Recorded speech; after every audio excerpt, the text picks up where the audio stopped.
good footing. So my name's Alex, and I've met some of you guys before. Darcy, we've met before, and we've sort of been communicating electronically. And I work a couple of days a week for Bath festivals. Do you guys know much about Bath festivals? Do you know what Bath festivals does? Puts on festivals in Bath. Got it.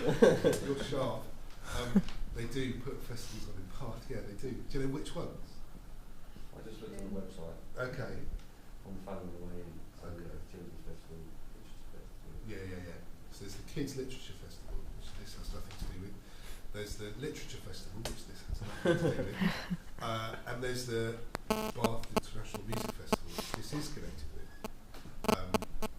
And Bath Festivals is a tiny team really of people. Hello.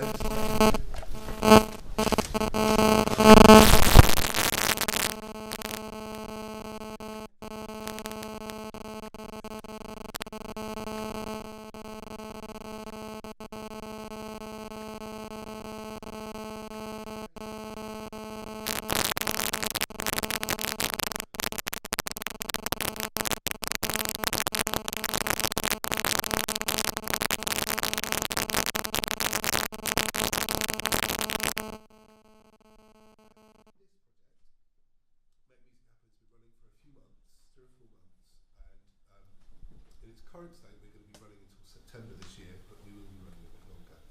Well, in fact, we'll be running forever and ever. And actually, without being too confusing, some of the elements of what we're doing will be running for much longer, which Darcy's been involved in, for example. So we do a lot of music making stuff, which tonight isn't about, but I'll definitely talk about it because I think almost all of you would be brilliant if you wanted to come along and get involved in that. But we also are running this. And tonight is the kind of first time that we've got which is really exciting. And the idea is we want to identify a group of people just like you who are interested in putting on their own gigs in Bath.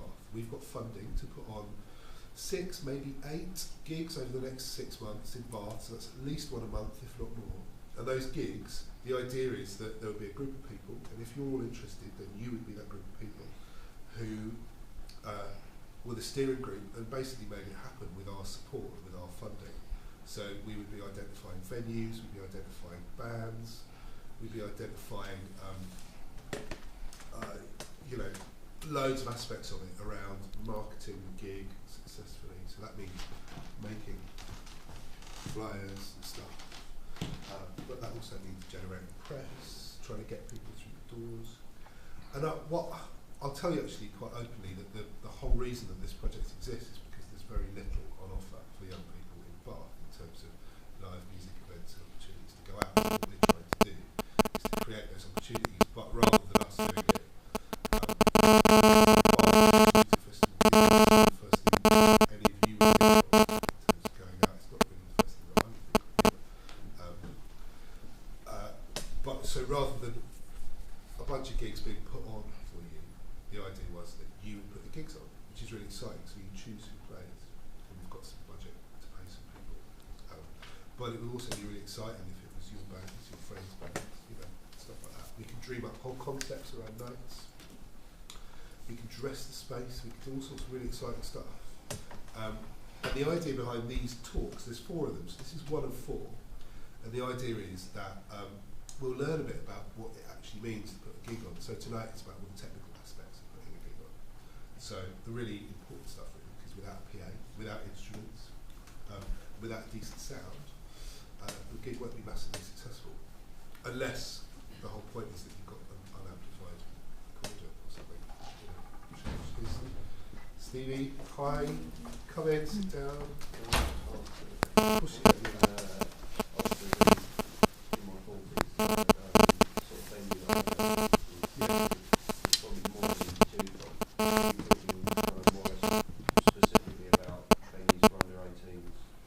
Well, we'd have to carefully choose where we did it. But I mean, whether or not they're venues for under 18s and nights would probably be for specifically for under 19, I reckon. But there could be a bit of blurring. Do you know what I mean? All that sort of stuff. I was just thinking, City Support were like closed down. Where Yeah. they used to put, there was open the pub, they used to put gigs on in the back room that under 18s could go to. Right, okay, And, that's cool. and obviously that's closed down, so that venue's gone. Yeah. So Well, you know, what we're probably not going to be doing is aiming as high as the pavilion, because we don't really have the budget high as the pavilion. But you put the budget to half. no, not often. But we are thinking about venues like Chapel Arts. We're thinking about the Porter. We're thinking, depending on what we want to do, there's even places that are slightly out of county but really interesting, like the Wiltshire Music Centre. I don't know if anyone's been out there. It's important to have the best acoustic outside of London, apparently. So depending on what you guys wanted to put on, that might be a really good place to do something. It might be the worst place in the world to do something. Because as soon as you put an amplifier or a drum kit in that space, it sounds horrible. But you might want to do something else entirely. It might be that people really want to put a club light on. We could do a club light, buy mults, put a club light on. So the sky's the limit to a certain extent, really. Stevie, I was just sort of talking about what we're doing really a bit. So sorry, just play catch up for a minute. In fact, while you're doing that, to make myself looking conspicuous, you could just write on there. Thank you. So, the point behind tonight is just to pick apart the sort of technical aspects of playing a gig. I'm going to do my old band thing now. I've been playing gigs for, I don't know, how old am I, for like 20 years, I reckon. Maybe 18 or 20 years. Been in bands since I was 14, 15. Still playing bands, still gig lots, still play all over the world, which is quite exciting. And so I found myself in many different places and many different stages, massive stages, Jazz World stage at Glastonbury, all the way down to, something like Moles, I suppose. Yeah, well, exactly. Hello. So I've got a pretty broad breadth of experience, and the idea is that I'm going to help this group get to the point where you can put some shows on, and maybe even it will get to the point where you're doing it yourself, so that would be really great. And if music promotion is something that any of you are even vaguely interested in, then you're definitely in the right place. And also my idea is that this group will grow as well, although I'm pleasantly pleased, if that's the right term, that there are quite a few in here tonight. That's really cool. That's really nice. Is that fairly clear? Does that match people's expectations about tonight? Cool. Wicked.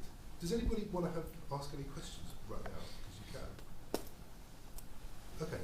What I definitely don't want tonight to be is for it to feel like a college lecture or anything.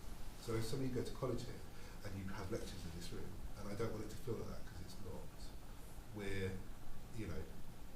the job that I have is nothing to do with formal education. We are, to use the kind of official term, we're providing non-formal music education.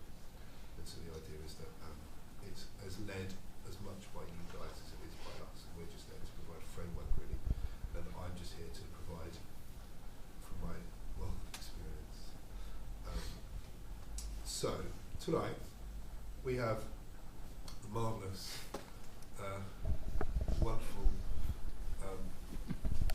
amazing Ed Norman at the back, who works here at the college. Good evening. Who knows this space and knows this equipment really well, which is a very vital point. And we have these chaps over here. Hello. Sun and Sky, who are a college band. Are you guys first or second years? We're second year, but we're not technically a college band. Oh, really? Yeah. Grown Sorry. beyond the confines. Etiquette, sorry. Yeah, but they're all in the same year. Don't be pedantic. Come on, boys. But not officially college bands are going to help us go through the process of sound checking the band. Now, this is a really vital element of putting a gig on, really. Because the first thing you'll do is choose who you're putting on. Invite them to come to a venue, tell them what time to be there, load them in, help them get set up, and then help them plug into a PA system, part of which I'm sitting on. And what we're going to try and do tonight is really sort of aim what we're doing at a level that everybody can access, I hope, because I think you maybe have all had experience at different levels. Some of you may have had no experience of this whatsoever, and that's totally fine. And it's really important that you don't feel too bamboozled by what Ed's going to talk about as well, because it's not like you have to remember every single thing about it, but there's some really important points when we do start putting gigs on and do start booking bands. There are some really important points that you can take away from tonight. So like I said, really informal, we'll have a break.